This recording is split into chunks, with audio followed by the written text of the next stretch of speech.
Hello, CEO teachers. Welcome back to the show. We are back in the studio today, and I am so happy to bring to you our next topic. This is week 2 in a series that we are doing to help you manage your time better as a full-time teacher and also as a teacher trying to grow an online business. Today's topic is how to have better time management. The focus of today is, I almost said the focus of today's lesson is how to start with your schedule. So we're going to talk about how to reassess your priorities. We're going to get a calendar system that works for you and your family and schedule times to work for your business. And then we're also going to talk about the weekly planner printable sheet and some CEO teacher content calendar templates. So stick around. You don't want to miss it.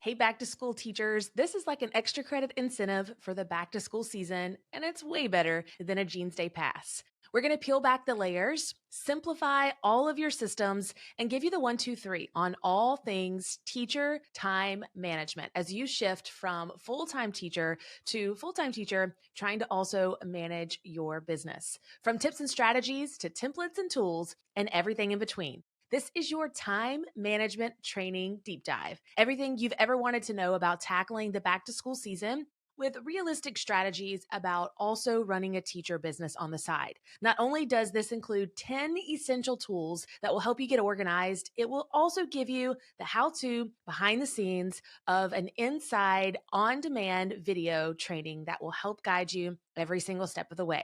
It is available right now, but only for a limited time. Go to caseymorris.com/BTS. That's caseymorris.com, just like back to school/BTS. You get to show up in your comfies and tackle the hardest part of starting and maintaining your teacher business in this busy back to school season. Stay awake long enough to make progress on your business. I'm here to help you every step of the way. It's time to stop putting your own dreams on the back burner and start putting you first. So grab the back to school time management training and toolkit before the pumpkin spice and teacher tired hits with full force. Again, go to caseymorris.com/BTS. Henry David Thoreau said, "It is not enough to be busy. The question is, what are we being busy about?" And Stephen Covey, my favorite author of all time, said, "Time management is a misnomer. The challenge is to manage ourselves."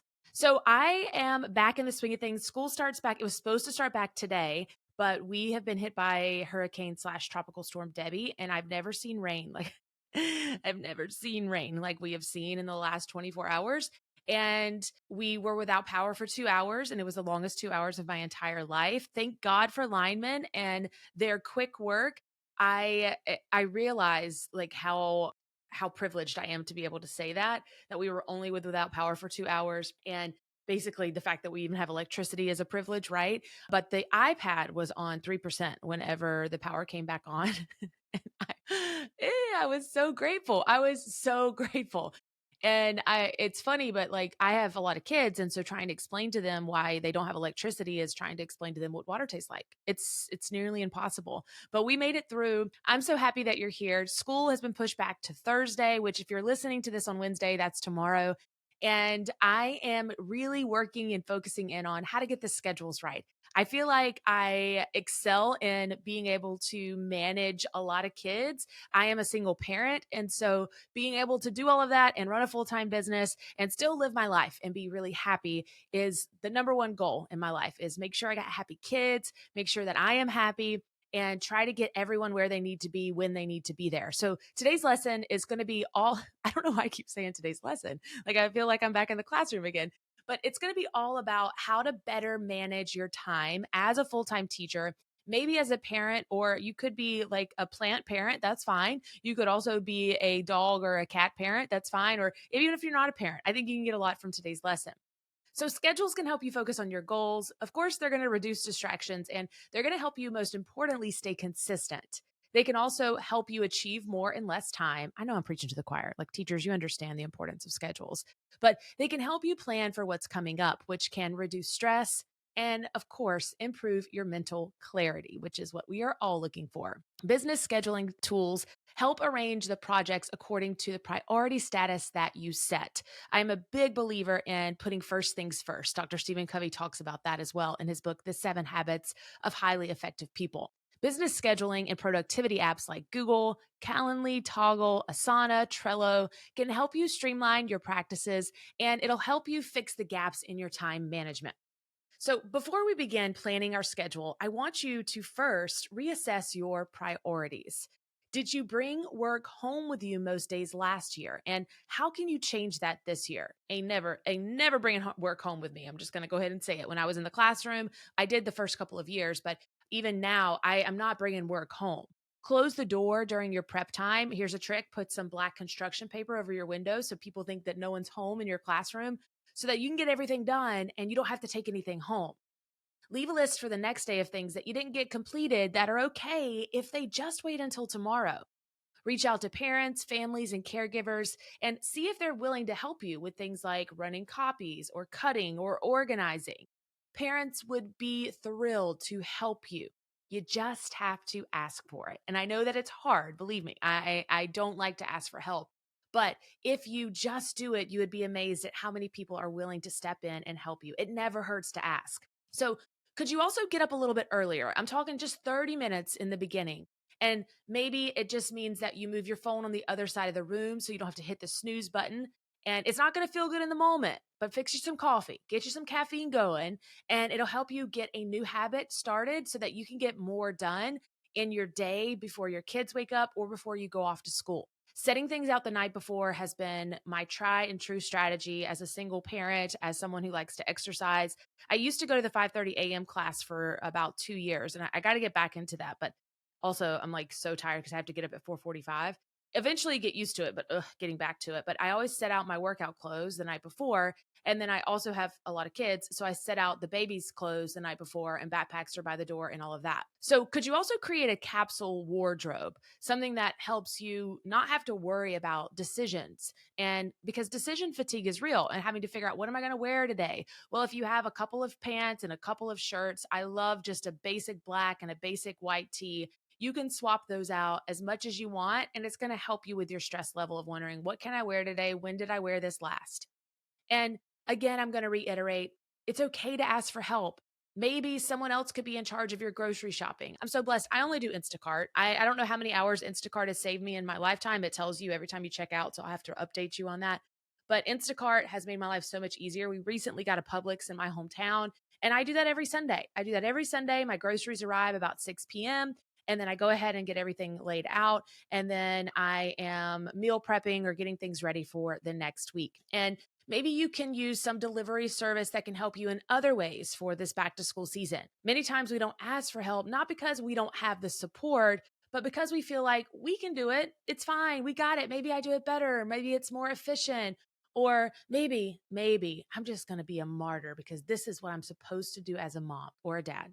Reassess how and why you have a specific chore or task, and see if it's okay to ask your 15-year-old to help with the laundry, or them to empty out the dishwasher, things that can help make your life easier.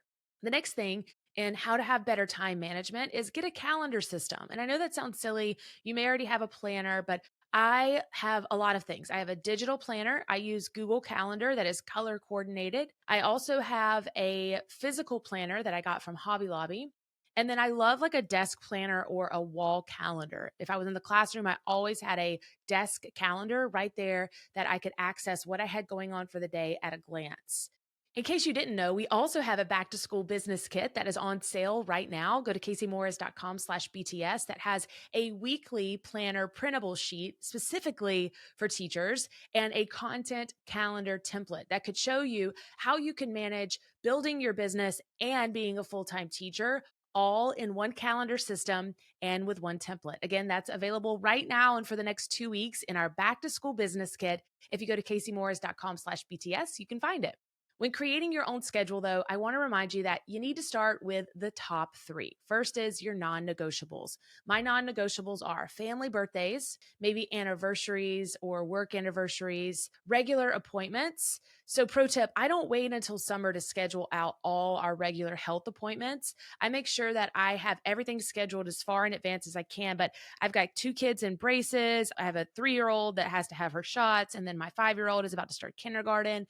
And then I also have a lot of things that I like to do. I like to get my nails done and my toes done. I'm high maintenance. I also get my lashes done. I get my hair done. And so there's a lot of things that I want to do for me for self care that I have to make sure is already on my calendar. And I prioritize a lot of those things and also prioritize my physical and mental health as a non negotiable. So I have the time block from 12 to 1 blocked off because that's when I go to the CrossFit gym. And then my mental health, I don't have that baked into my day, but I should. I go out to places in nature a lot of times and I listen to podcasts or books, or I just sit in the quiet and try to rekindle the energy inside of me to feel better about the day. I've gotten away from that and I'm starting to get back to that. I love Wayne Dyer for that. The book, The Inner Work, is amazing. It's helped me really focus in on what truly matters and realize that other people's actions have nothing to do with who I am on the inside, and how I feel is directly correlated to the feelings that I've created. And so if you've never read the book, The Inner Work, I highly recommend that. Then also, when it comes to non-negotiables, I want you to think about your basic daily schedule. So most teachers don't have a lot of wiggle room here, and I understand that. You're working from 7 a.m. to 4 p.m., and there are after-school activities that can't be changed. So you want to put those on your calendar first because all of those are non-negotiables. The next thing on your calendar should be the fun stuff, things like holidays and vacations, time with your family and friends, because if you don't take time for things that matter, in the end, what are you doing all this for? So bake in good, fun things so that you have something to look forward to. I encourage you to do something fun every quarter. I encourage you to do something fun every day. But if you can't do something fun every day, then bake in something every quarter where you go on a trip, or even if it's not a trip, you do something fun, like take your kids to the state park on a hike, or do some fun backyard activities that'll help you clear your mind and be present in the moment.